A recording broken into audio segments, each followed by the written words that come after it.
Berdasarkan putusan Mahkamah Konstitusi (MK) mewajibkan negara memberikan pendidikan gratis selama 9 tahun, khususnya pendidikan di tingkat sekolah dasar dan sekolah menengah pertama, negeri dan swasta.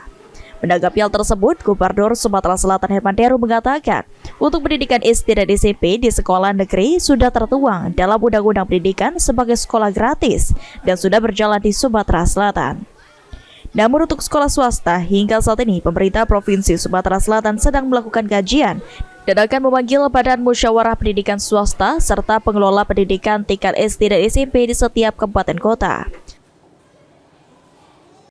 SD SMP gratis ini kan di Undang-Undang Pendidikan itu kan sebenarnya sudah termaktub. Cuma ini ada penegasan di masalah swastanya. Nah, ini yang sedang mau dikaji, nanti akan kita panggil Badan Musyawarah Perguruan Swastanya dan juga pengelola pendidikan SD dan SMP itu yakni kabupaten kota juga akan kita satukan persepsinya dimulai dari langkah apa ini, khususnya yang swasta. Kalau yang negeri itu kan sudah tidak ada masalah, cuman yang swasta ini bagaimana, apakah kita menggunakan sistem subsidi silang atau langsung kepada sasaran itu.